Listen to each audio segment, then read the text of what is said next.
Hello friends, welcome to your channel make physics easier by Mayur Agrawal. आज मैं आपका friend, आपका टीचर मयूर आपके साथ हूँ एक नए टॉपिक के साथ जिसका नाम है रिफ्रैक्टिव इंडेक्स। आज के टॉपिक में हम लोग पढ़ेंगे कि व्हाट इज़ रिफ्रैक्टिव इंडेक्स, क्या इसके फॉर्मूले होते हैं, रिफ्रैक्टिव इंडेक्स का मीनिंग क्या है और इसको किस तरह से एक्सप्लेन किया जाता है। Because it is a very short topic but little complicated. Because इसको जब हम रिप्रेजेंट कराते हैं तो उसको रिप्रेजेंट कराने का तरीका और उसे समझने का तरीका वो दोनों ही डिफरेंट है। आज के वीडियो में हम वो सारी बातें करेंगे। वीडियो को लास्ट तक देखिएगा क्योंकि लास्ट तक वीडियो में कुछ ना कुछ रिफ्रैक्टिव इंडेक्स रिलेटेड बातें लास्ट तक आपको पता चलेंगी। अगर आप बीच में वीडियो छोड़ देते हो तो आई होप सो कि थोड़ी बहुत प्रॉब्लम्स, थोड़े बहुत कन्फ्यूजन्स आपके रह जाएंगे। So let's start today's video. Refractive index, सबसे पहले तो मैं इसका ओरिजिन आपको बता देता हूँ। जो सेकेंड लॉ ऑफ रिफ्रैक्शन होता है, sine I upon sine are is equal to a constant, this is called as Snell's law और the second law of refraction. So according to this law, इस law में अगर ये हम constant की जो बात कर रहे हैं that is called as refractive index.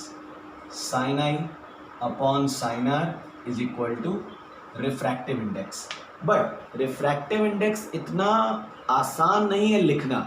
अगर हम यहाँ रिफ्रैक्टिव इंडेक्स लिखते हैं तो रिफ्रैक्टिव इंडेक्स का सिंबल होता है mu, it is represented by symbol mu. But जैसा कि मैंने आपको अपने प्रीवियस वीडियो में बताया था, रिफ्रैक्शन एक ऐसा फिनोमेना है, एक ऐसा प्रोसेस है जो दोनों मीडिया पर डिपेंड करेगा। कौन से मीडियम में लाइट आ रही है और कौन से मीडियम में लाइट जा रही है। So both media will affect the refraction. So अगर मान लीजिए हम यहाँ पर 1 और 2 लिखते हैं, सपोज मैं यहाँ पर 1 और 2 लिख देता हूँ, 1 आगे लिखता हूँ 2 पीछे, ध्यान दीजिएगा 1 म्यू 2। 1 म्यू 2 को अगर मैं पढ़ूंगा तो इसको मैं ये पढ़ूंगा refractive index of medium 2 with respect to, WRT का मतलब है विद रिस्पेक्ट टू मीडियम 1। इसका मतलब ये हुआ कि 1 म्यू 2 का मतलब है मैं सेकेंड मीडियम की रिफ्रैक्टिव इंडेक्स निकाल रहा हूं फर्स्ट मीडियम के रिस्पेक्ट में। और इसका जो मतलब होता है 1 म्यू 2 का मीनिंग क्या है, लाइट जो है, light incident on medium 1, light medium 1 में इंसिडेंट हो रही है एंड रिफ्रैक्टेड इन मीडियम 2, और मीडियम 2 में रिफ्रैक्ट हो रही है। इसका ये मतलब है। अगर मैं इसको डायग्रामेटिकली बताऊं तो ये, अगर ये मीडियम 1 है और ये मीडियम 2 है, लाइट रे इस तरह इंसिडेंट हुई, ये बनाया नॉर्मल और ये हो गया refraction, refracted ray, this is i and this is r. So 1 medium में इंसिडेंट हो रही है और सेकेंड मीडियम में रिफ्रैक्ट हो रही है। तो 1 म्यू 2 का मतलब ये refractive index of medium 2 with respect to medium 1। लेकिन इसका मतलब क्या होता है कि लाइट पहले मीडियम में आ रही है और दूसरे मीडियम में जा रही है। अगर मैं इसी को जस्ट रेसिप्रोकल कर देता हूँ 2 म्यू 1, तो यहाँ पर पूरा मतलब चेंज हो जाएगा। 2 म्यू 1 का मतलब होगा लाइट इंसिडेंट ऑन मीडियम 2। जो सिंबल म्यू के पहले लिखा होगा, म्यू का यूज करते समय जो सिंबल पहले लिखा होता है, लाइट रे उसी मीडियम में एंटर होती है, उसी मीडियम में इंसिडेंट होती है। और जो सिंबल बाद में लिखा होता है, लाइट रे उस पर्टिकुलर मीडियम में रिफ्रैक्ट होती है बाद में। और अगर हम एग्जैक्टली पढ़ने की बात करें तो जो बाद में लिखा है मीडियम, हम बेसिकली उसी के रिफ्रैक्टिव इंडेक्स की बात करते हैं जो पहले लिखा है उसके रिस्पेक्ट में। ठीक है, तो याद रखिएगा हमेशा बेटा कि refraction is such a process which depends on both the media, जो दोनों मीडिया पर डिपेंड करेगा। इसलिए यहाँ पर रिस्पेक्ट भी बहुत इंपॉर्टेंट है। अगर मैं आपको एक और सिंपल सा एग्जांपल देता हूँ, अगर मैं बात करूँ refraction through air to glass and refraction through air to water, दोनों में मैंने अपना रिस्पेक्ट एयर लिया हुआ है, A mu W, this is called as, इसको मैं क्या पढ़ूंगा आपको, जैसा कि मैंने अभी बताया, refractive index of water with respect to air. इसका मतलब तो यही हुआ। और अगर मैं लिखता हूं ए म्यू जी, सो इसका मतलब क्या हो जाएगा, refractive index of glass with respect to air. So दोनों के मतलब चेंजेस है, दोनों एयर के रिस्पेक्ट में है, लेकिन फिर भी दोनों में रिफ्रैक्शन जो होगा वो अलग अलग तरह से होगा। सपोज अगर हम लोग बात करते हैं ये एयर की और ये वाटर है, अगर इसमें रिफ्रैक्शन देखें, because air is considering as a rarer and water is a denser, so light ray will bend towards the normal, यहाँ पर बेंडिंग टुवर्ड्स द नॉर्मल होगी। और अगर हम बात करें एयर टू ग्लास की, तो यहाँ पर भी बेंडिंग टुवर्ड्स द नॉर्मल होगी इंसिडेंट रे, लेकिन यहाँ पर जो बेंडिंग होगी वो इस बेंडिंग से ज़्यादा होगी। देख रहे हो जैसा कि आप यहाँ पर दोनों में bending towards the normal possible है, लेकिन इसकी जो बेंडिंग है वो ज़्यादा। इसका मतलब क्लियर है कि ये जो ए म्यू जी की वैल्यू है that will become greater than the A mu W. Glass की रिफ्रैक्टिव इंडेक्स एयर के रिस्पेक्ट में जो वैल्यू आएगी वो वाटर के रिफ्रैक्टिव इंडेक्स एयर के रिस्पेक्ट में वैल्यू से बड़ी होगी हमेशा। इसका मतलब क्या है, किसी भी मीडिया की रिफ्रैक्टिव इंडेक्स ज़्यादा होने का मतलब क्या है, वो पर्टिकुलर मीडिया ज़्यादा रिफ्रैक्शन कराएगा। ज़्यादा रिफ्रैक्शन कराने का मतलब है लाइट रे में ज़्यादा बेंडिंग प्रोड्यूस कराएगा। So this is the concept of refractive index. तो अगर आपको रिफ्रैक्टिव इंडेक्स की डेफिनेशन देनी है तो आप क्या दे सकते हो, अब सिर्फ इतना नहीं लिखते हम, अगर आप सिर्फ इतना लिखोगे the ratio of sine of angle of incidence to the sine of angle of refraction is called the refractive index, so ये इनकम्प्लीट माना जाएगा। आपको इस तरह से लिखना है the refractive index of second medium with respect to first medium is the ratio of the sine of angle of incidence formed by the ray in first medium to the sine of angle of refraction formed by the ray in second medium। ये complete definition होगी refractive index की। Second medium की refractive index first medium के respect में तब calculate की जाती है, तब कही जाती है अगर हम रेशियो लें। किसका रेशियो लें, फर्स्ट मीडियम में बनने वाले एंगल ऑफ इंसिडेंस के साइन का, sine is basically a trigonometric term, you know very well, to the sine of angle of refraction formed by the ray in second medium. याद रखिएगा 1 μ2 is equal to sine i by sine r, जहां पर आई क्या है, आई है first medium में बना हुआ एंगल मीडियम नंबर 1 में, और आर क्या है, मीडियम नंबर 2 में बना हुआ एंगल। अगर मैं 2μ1 के फॉर्मूले की बात करूंगा तो ये बन जाएगा sine r upon sine i, just reciprocal हो जाएगा। जो एंगल ऑफ इंसिडेंस है वो एंगल ऑफ रिफ्रैक्शन बन जाएगा, जो एंगल ऑफ रिफ्रैक्शन है वो एंगल ऑफ इंसिडेंस बन जाएगा। कैसे, तो उसको एक और डायग्राम से देख लीजिए, इससे आपको और हेल्प मिल जाएगी और आपको आसान रहेगा टॉपिक को समझना। मैंने आपसे कहा कि एक इंसिडेंट रे इस तरह से अपना पाथ कवर कर रही है, एरोज ये साफ रिप्रेजेंट कर रहे हैं कि कौन से मीडियम से कौन से मीडियम में लाइट रे जा रही है। ये 1 है, ये 2 है, this angle is i, this angle is r. हमेशा याद रखिए आई एंगल ऑफ इंसिडेंस को रिप्रेजेंट कर रहा है, आर एंगल ऑफ रिफ्रैक्शन को, ये बात ठीक है, लेकिन इसका कोई ये मतलब नहीं है कि i will always called as angle of incidence. जैसा कि देखिए, अगर मैं बात करूंगा 1 μ2 की, तो मैं फॉर्मूला लिखूंगा साइन आई अपॉन साइन आर। क्यों मैंने ऐसा किया, क्योंकि लाइट रे मीडियम 1 में आ रही है, मीडियम 2 में जा रही है। मीडियम 1 में जो भी एंगल बनता है वो कहलाता है एंगल ऑफ इंसिडेंस, और मीडियम 2 में जो भी एंगल बनता है वो कहलाता है एंगल ऑफ रिफ्रैक्शन। अगर मैं ये एरोज को जस्ट ऑपोजिट कर देता हूँ, अगर मैंने एरोज इस तरह से बना दिए, एरोज इस तरह से बनाने का मतलब क्या है, अब लाइट रे सेकेंड मीडियम में इंसिडेंट हो रही है और फर्स्ट मीडियम में रिफ्रैक्शन के बाद आ रही है।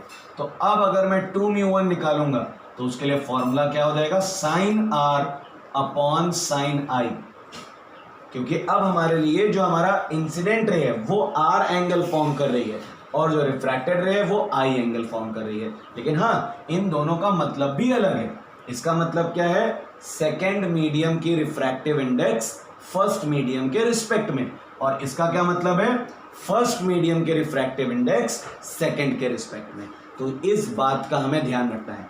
अगर हम इन्हीं दोनों इक्वेशंस को मल्टीप्लाई करा दें, 1 μ2 multiply 2μ1 is equal to sine I upon sine r multiply by sine r upon sine i, so these will be cancelled, so हमारे पास एक रिलेशन मिल जाएगा 1 mu two into 2 mu one is equal to 1.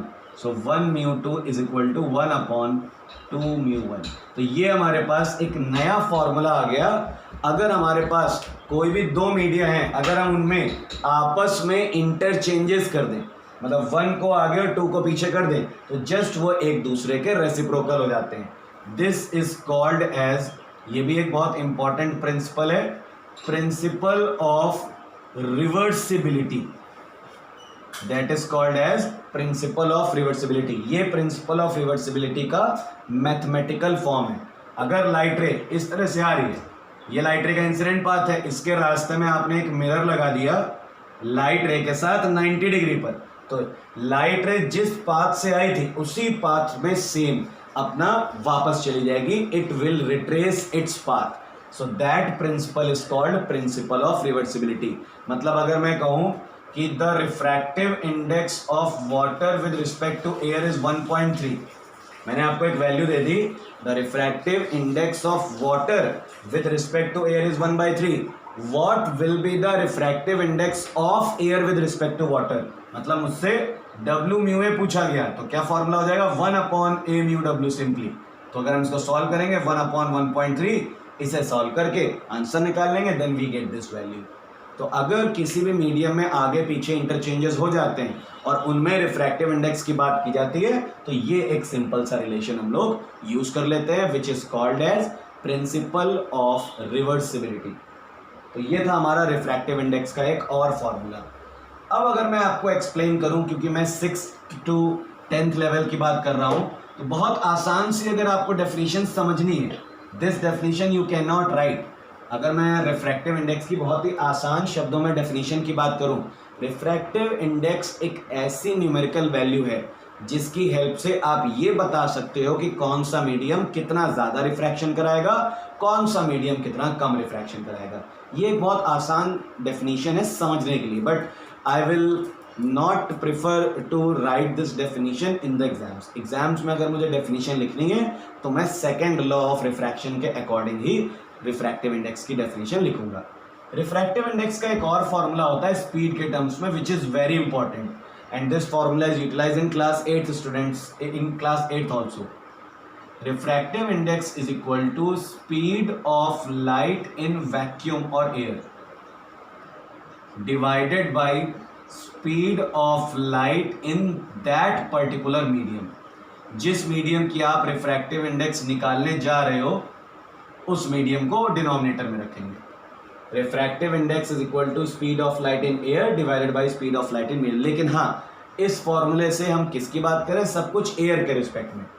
ये याद रखिएगा, ये जो फॉर्मूला बना है with respect to air only. मतलब अगर मुझे कहा जाए what is the refractive index of diamond, इसका फॉर्मूला क्या होगा in the terms of speed of light, तो मैं लिखूंगा speed of light in air divided by speed of light in diamond. अगर मुझसे पूछा जाए what will be the formula for refractive index of glass, speed of light in air, speed of light in glass. तो एक बात और यहाँ पर हमें पता चल जाती है कि 10th स्टैंडर्ड तक अगर हमसे सिर्फ इतना कहा गया कि what is the refractive index of glass, तो वहां पर हम क्वेश्चन नहीं करेंगे कि किसके रिस्पेक्ट में, ये अंडरस्टूड होगा कि हमसे एयर के रिस्पेक्ट की बात हो रही है. क्योंकि क्लास 10th तक के रिस्पेक्ट में जो भी आपकी बुक्स में टेबल्स दी गई हैं, जो भी आपको रिफ्रैक्शन प्रोसेस समझाए गए हैं, उन सभी में जो रिस्पेक्ट मीडियम है वो एयर को ही कंसीडर किया गया है. जितनी भी आप टेबल्स देखोगे वो एयर के रिस्पेक्ट में होंगी. मतलब उसमें दो मीडियम में से जो पहला मीडियम है वो एयर को ही कंसीडर किया गया है, इसलिए किसी तरह के डाउट की जरूरत नहीं होनी चाहिए. लेकिन अगर मैं लगा लेता हूं 1 म्यू 2, मान लीजिए एयर नहीं है, 1 म्यू 2 है, तो इसका फॉर्मूला स्पीड ऑफ लाइट के टर्म्स में क्या बनेगा वो देख लीजिए. इसका फॉर्मूला बनेगा speed of light in medium 1 divided by speed of light in medium 2. ये याद रखिएगा आप. अगर आपको एयर को हटाकर कोई भी दो मीडियम दे दिए गए, तो जो मीडियम आगे लगा हुआ है, जिस मीडियम का सिंबल आगे है वो आएगा न्यूमरेटर में, और जिस सिंबल को बाद में यूज किया गया है उसमें स्पीड ऑफ लाइट आएगी डिनोमिनेटर में. अगर इसी तरह मैं बात करता हूं ए म्यू जी की, तो इसका मतलब है यहां पर फॉर्मूला बनेगा speed of light in air divided by speed of light in glass. So हमेशा ध्यान रखेंगे ये हमारे पास रिफ्रैक्टिव इंडेक्स का एक दूसरा फॉर्मूला आ गया इन the terms of speed of light, जिसमें से मेन ये फॉर्मूला है, आप इसको याद कर लीजिए 1μ2 जो पहले लिखा होगा सिंबल उसमें स्पीड ऑफ लाइट आएगी न्यूमरेटर में, और जो बाद में सिंबल यूज हो रहा होगा उसमें स्पीड ऑफ लाइट आएगी डिनोमिनेटर में। तो ये था हमारे पास एक और फॉर्मूला रिफ्रैक्टिव इंडेक्स का।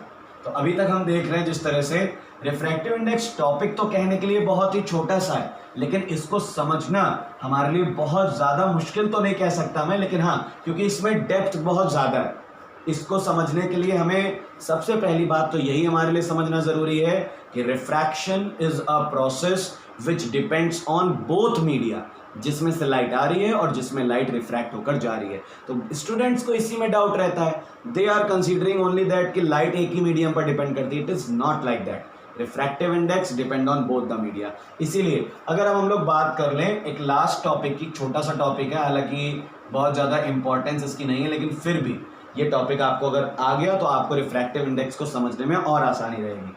अगर मैं फैक्टर्स की बात करता हूँ तो पहला फैक्टर यही आता है ऑप्टिकल डेंसिटीज।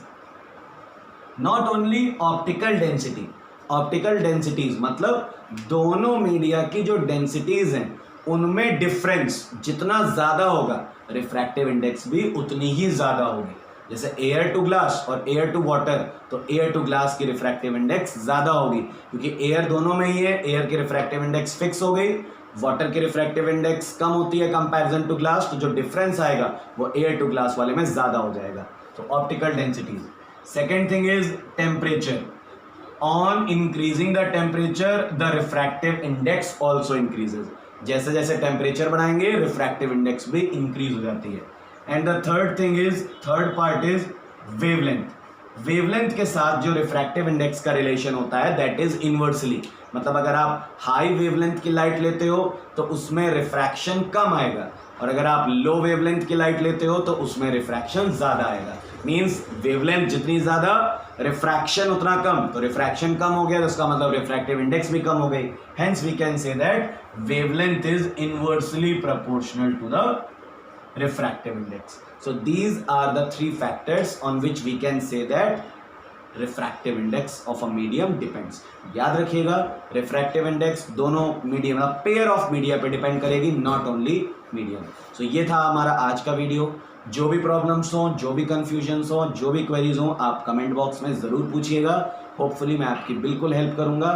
अगले वीडियो में मिलता हूँ। Thank you for watching this video. Good bye.